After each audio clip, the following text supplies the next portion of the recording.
We're looking at an example of trying to find a plane in 3 dimensions that passes through a given point and is perpendicular to a particular line. Let's recall the general plane equation, which is a times x minus x naught plus b times y minus y naught plus c times z minus z naught, and all of this adds up to be 0. The values a, b, and c are the components of a vector that is perpendicular to the plane, and the values x naught, y naught, and z naught are corresponding to an ordered triple that is a point on the plane. So in order to come up with this general plane equation, we would need to have access to both a vector that is perpendicular to the plane and a point on the plane. Well, we've already been given the point on the plane, right? So we have that piece of information. And we also know that this plane that we're after is perpendicular to a particular line. So let's see if we can visualize what that might mean. So let's consider this plane. Let's think about it having the ordered triple that's a point in the plane, that is -2, 8, and 10. And we also have want this plane to be perpendicular to some other line. So we've got a line that's passing through this plane here, and that line is perpendicular to the plane. Now we do have some information about this line. Let's call our line L. So the information that we've been given about line L is that it has these parametric equations up at the top.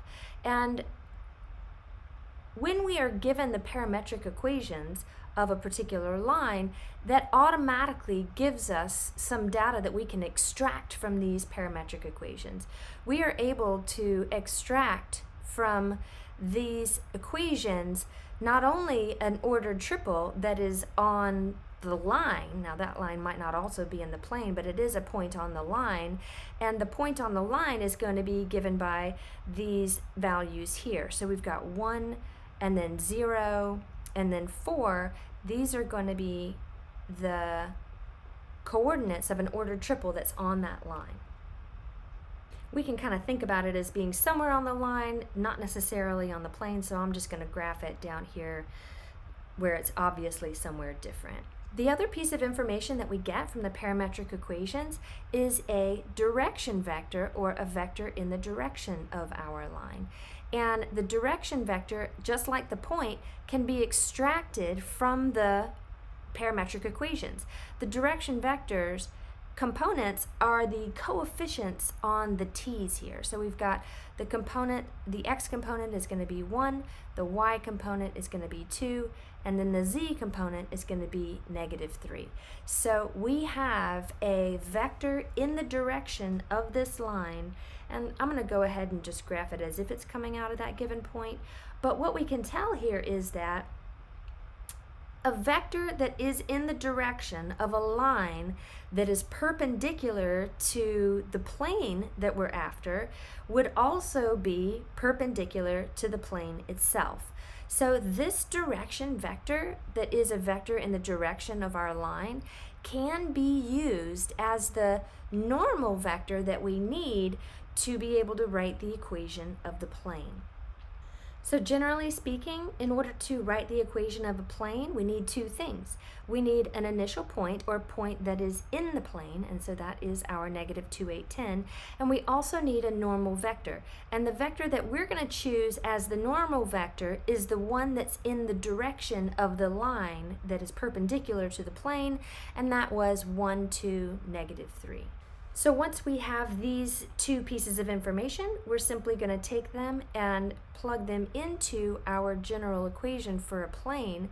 So we're going to have A, which is the x component of the normal vector, so in this case 1, times x minus x naught, which is the x coordinate of the ordered triple, so that's going to be +2 like this, and then we add that to B, which is the y component of the normal vector, so we'll say 2, times y minus y naught, which is the y coordinate of the initial point, so 8.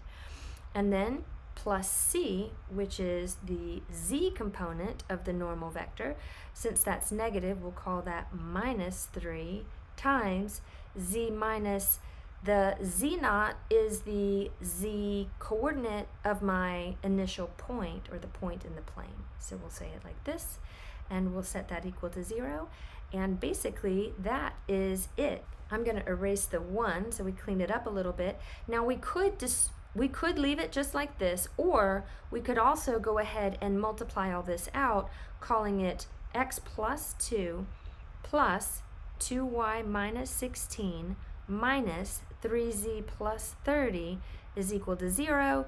Get our x, y, and z coordinates together, so we'll have x plus 2y minus 3z, and then we again add all these constants together, so we're going to have 2 minus 16 plus 30, which is plus 16, and then we're equal to 0. So this would be the equation of the plane that is perpendicular to the given line and passing through the given point. Notice that that normal vector is showing up in the equation, right? 1 is the coefficient on x, 2 is the coefficient on y, and negative 3 is the coefficient on z. So again, we're noticing that the 1, 2, negative 3 that we used as that normal vector does show up in the equation of our final answer.